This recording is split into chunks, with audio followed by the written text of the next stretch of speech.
Today on Let's Wine a Little. They say when life gives you lemons, grab the salt and tequila. Today we're traveling through Cozumel, Mexico, one of the most busiest and popular cruise ports. Join me as I hunt for the best tequilas in the land. Also, take a side seat as we sit down and enjoy a quick tequila tasting. We're going to find time to dig deeper into the history and the flavors of tequila and more, all on this episode of Let's Wine a Little.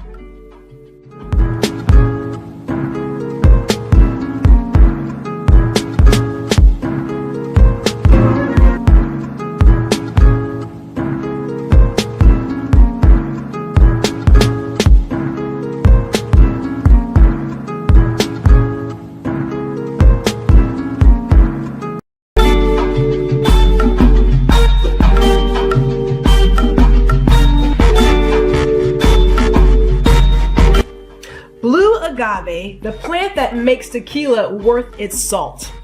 Tequila lovers worship blue agave. That's because without it, tequila wouldn't exist.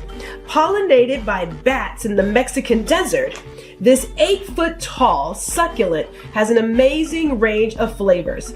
Blue agaves from Mexico's highlands have delicate, fruity, and floral notes, while ones from the lowlands are earthy and spicy. The heart of the agave, called the peña, is literally its sweet spot. To bring out the luscious natural sugars, peñas are slowly baked for 2 to 3 days. Then they're fermented and distilled into tequila. Fun fact: the name agave comes from a Greek word meaning famous, admired, and impressive. And that pretty much sums up tequila, which, along with mezcal, is fast becoming the most popular spirit in the United States.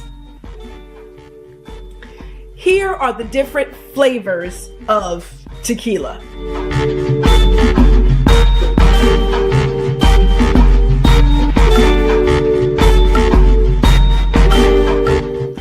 The flavor of each tequila depends on where the agave comes from and the aging process.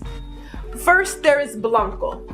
Blanco is clear and exceptionally pure because it's never aged in wood and is usually bottled directly after distillation. Then there is reposado. Reposado is matured from 2 to 12 months in oak barrels that usually at one point held whiskey. Then there is anejo. Anejo is matured for at least 1 year in large oak barrels and is smooth with a warm amber color. There is also extra anejo.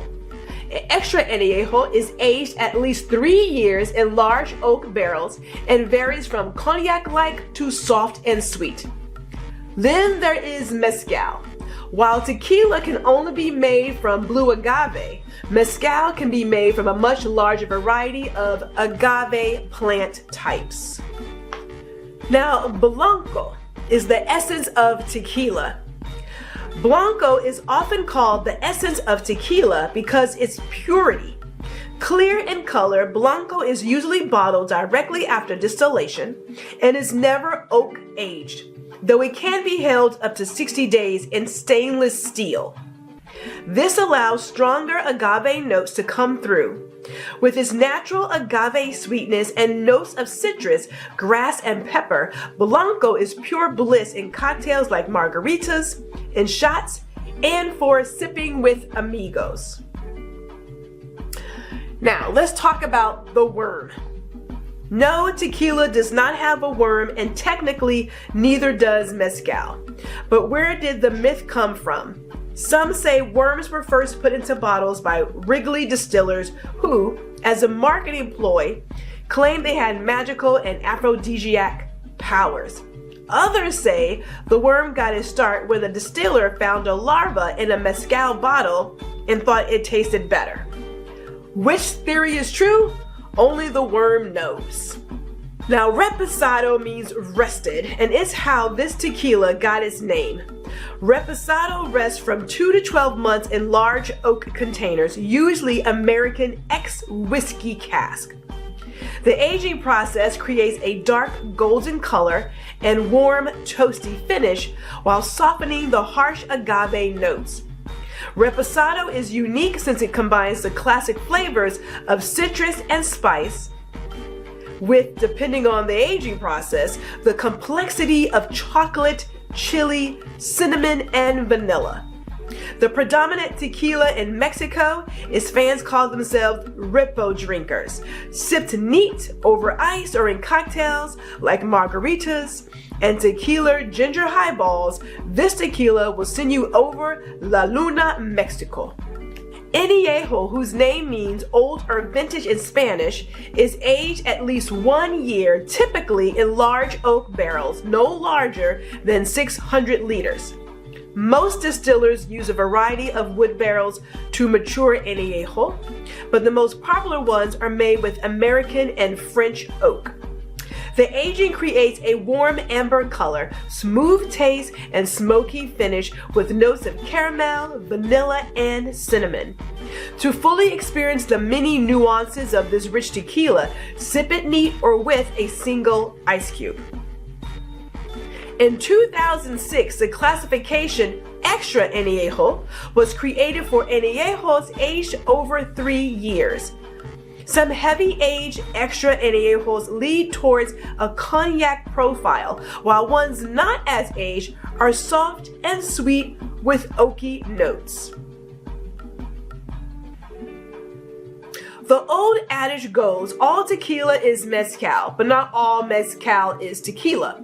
This is because while tequila can only come from Blue Agave in designated appellations, mezcal can be made from any agave or produced in many regions of Mexico. Nicknamed the elixir of the gods, this artisanal spirit has been crafted the same way for hundreds of years. Agave piñas are cooked for days in traditional underground ovens, creating a smokier profile than tequilas. The cooked piñas are crushed into a mash, which ferments in large vats anywhere from a couple weeks to a month. Finally, the mezcal is usually distilled twice in copper or clay stills, producing a rustic spirit with a tantalizing, smoky backbone.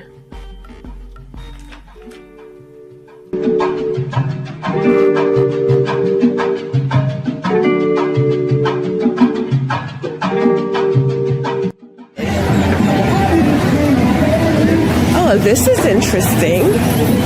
Is this a...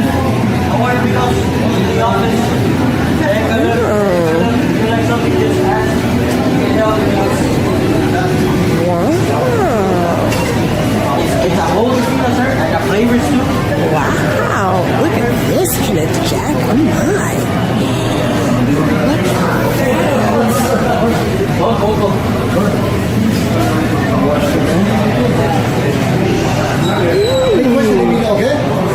Do you do a tasting? Of course I do. Oh, well then let me go and figure something out. Hold on. Middle table. Oh, the table? Sweet. Come on, Mr. Jack. What do you like to try? Sweet stuff or no sweet stuff? Easy drink or hard to drink?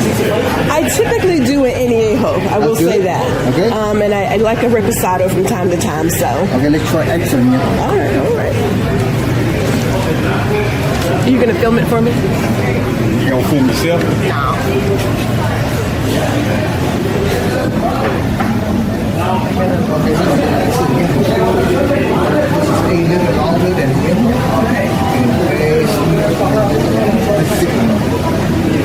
Hey guys, how you doing? Good, how are you? Wow.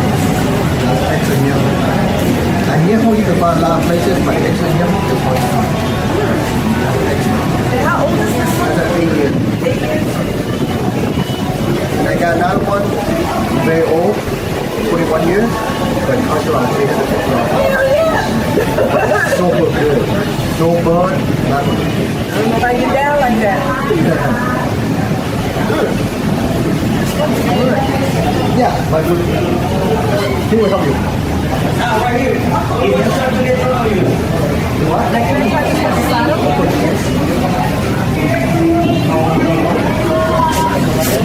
Good. I said the ginger was good. I like it.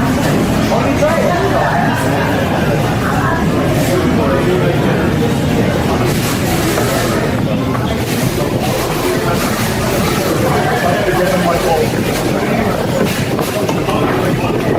You okay, sir? Come on, today's a good day to learn. That's why you come here for tasting to learn about tequila.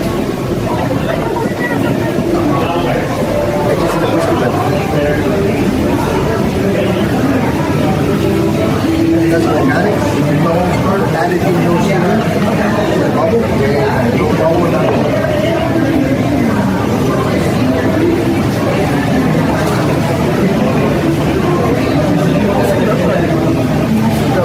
Now, the first one I tried was not this brand, right? It's a different brand. What brand is that? That is the same company, just a different name.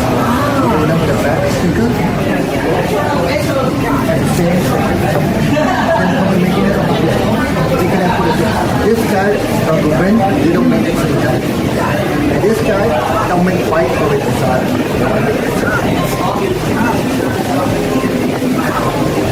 The reposado is good.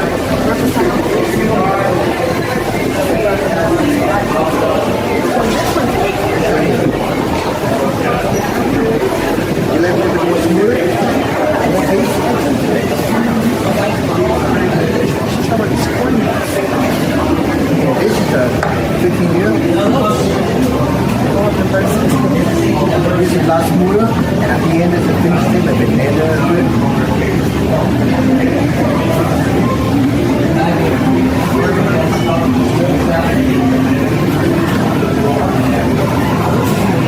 This application is very nice.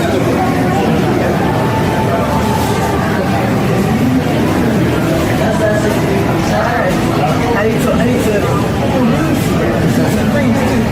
in terms of price, what are we talking about? Alright, so this one's 95, that's 150, and this one is 200. You know, the older it is, the more it costs.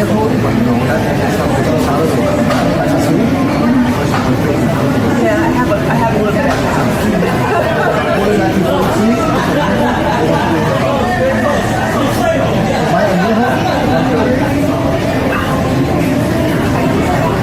Let me get those two.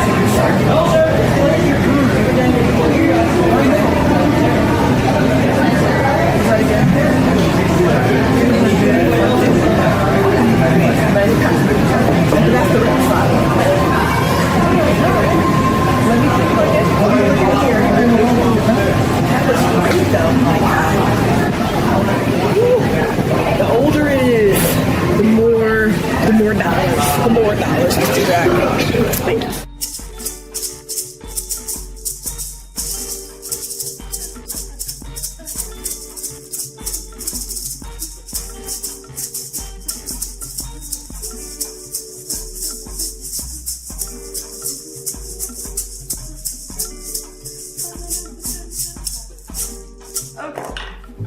Let's just dig a little bit deeper into tequila.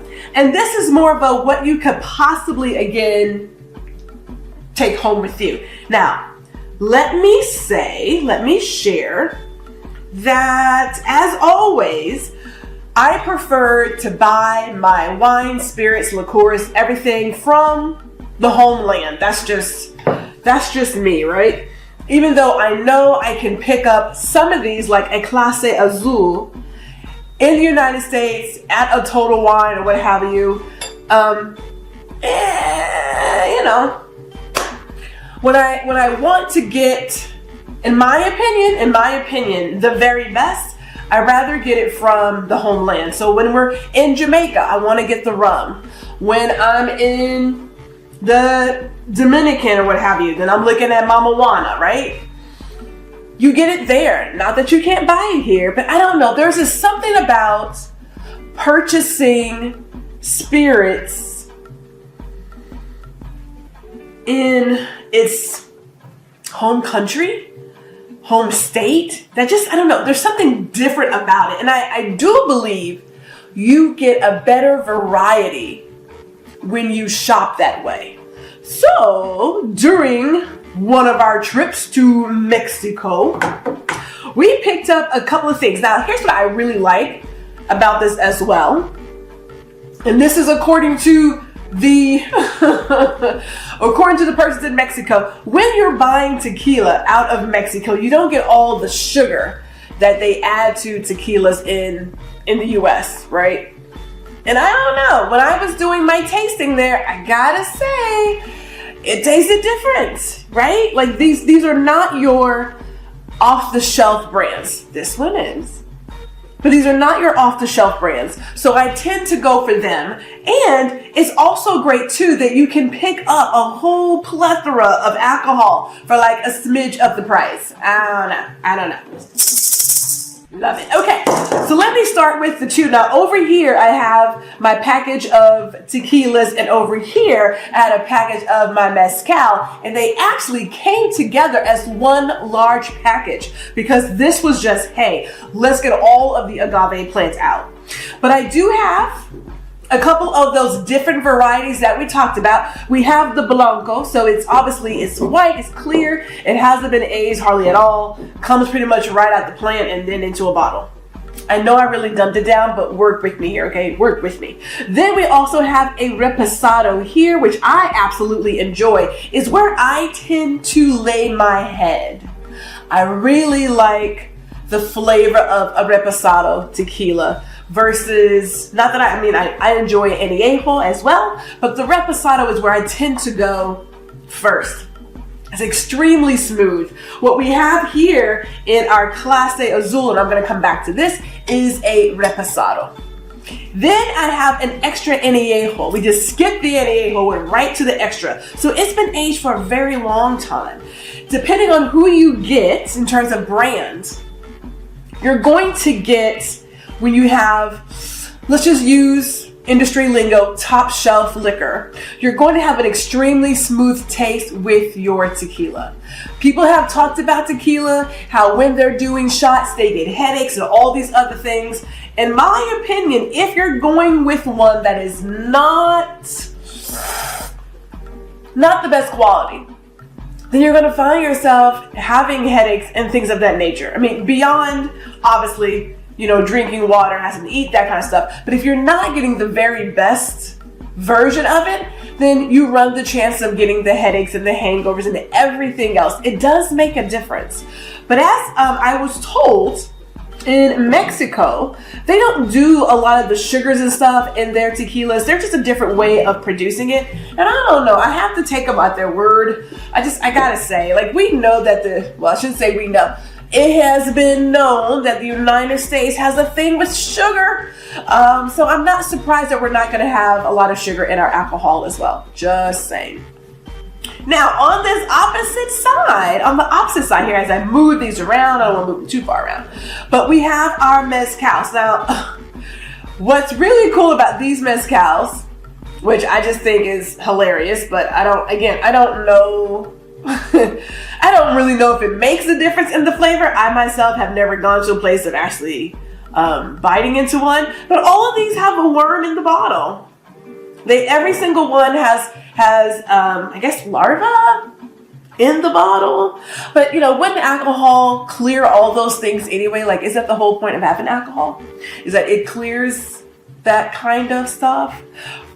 I digress. Let me keep going. So with the mezcals, just like the tequilas, we have your regular mezcal, right? Like, that's there. Then we have one that is a reposado as well. So we have one of those. And then we have one that's also aged. So you have the same type of mentality in terms of creating different flavors for your mezcal, the same way that you do for your tequila. And it really does depend on the aging process that dictates what flavor you're going to get and what you're going to be enjoying. Now, is it just one of those things where they have dressed up these bottles in a hat and scarf? Well, yeah, hey, the things you do for tourists, what can I tell you, right? What can I tell you? But let me move these out the way and talk about Clase Azul, which my reason for buying this is not about the tequila itself. Like, it's just not. I will go ahead and tell you it's about the bottle. It is about the bottle, which is a collector's item. Each of these bottles are crafted individually, and they will have their own nuances, and there are people who look to collect these bottles. I am one of them. I cannot justify the purchase, however. There comes a point where you're like, I enjoy tequila, but to get every single bottle, I don't know if I drink it that often. I mean, look, there's enough on this table that says we're not drinking it like that. So to buy all those bottles just to get the vase itself, yeah. So the deal is, once you are done drinking this extremely fine tequila, and I mean, it is great. If you're saying to yourself, I would love to just get a quick little tasting or a good shot, then I suggest going to a bar and getting a glass. Just get like a little glass. Just get it neat. Will change your life. And if you ever go hunting, in terms of prices, yes, the rarer the tequila is and the bottle, the price goes up. We're not talking just a simple $1,000. We're talking $20,000, $30,000. It is that serious, because these carafes, these bottles, this is craftsmanship right here. God, that smells amazing. This is craftsmanship. So this is not a simple, I'm going to drink this tequila and then throw the bottle away. This bottle becomes something that you want to display in your home and put on decoration. Add flowers to it. It's a beautiful vase. It's just gorgeous. Now, they do have some out right now. I will tell you, I went looking, and again, I cannot justify the price. One, I don't have the room for it, so that's one. But two, I don't drink that much tequila, and I don't drink that often for me to buy these individual bottles that are custom and one of a kind. Would love to collect it. But you know, let me knock on wood, because maybe something great will happen and I'll just splurge and get myself another bottle just so I can have the really, really cute bottle I want. You know what? I'm going to share some photos of it so that we can see just how beautiful they are. You cannot beat craftsmanship like this. You just can't. Can you find some other really top tier tequilas? Yeah, you could. But I will say this, price does not always dictate the flavor you're going to get. I will say that. And the amount of sugar in any liquor is going to impact what you're tasting. So I know for myself, when I look at my vodkas and things of that nature, I am checking to see how much sugar is in there, because I know it's going to make a difference. And you may be surprised to find that your very best favorite tequilas, vodkas, gin, and everything else are not the ones that are your name brand. So this is a message to you to look beyond what is most popular and start getting into something that may be one of those hidden gems on the shelf. And if you can get something that's local, definitely go local. There are people in the US who make some pretty cool tequilas. We'll have to share that in the next episode. But I'm going to say that in the world of spirits, as we travel down this journey together, we need to expand our mind, go beyond what's popular. And I know Clase Azul is extremely popular, but it's also really good. But go beyond what's being pushed every single place and start looking at what you may be able to find when you're out and about and traveling, or what you may find when you're out at the store and they're doing a tasting. Now, I will say it, I've said it once, I'll say it again. My local Total Wine is great for tasting. I mean, Thursday, Friday, and Saturday, they are there. There is a gentleman, he is always in the tequila mezcal aisle, and he is always introducing us, as in the customers, to a brand we had never heard of, and these are some of the best tequilas ever. So, as I grab a little entertainment, This is the worlds of tequila and some mezcals. Let me know what some of your favorites are. Are you one for blanco, reposado, anejo, or extra anejo? See you guys in the next one.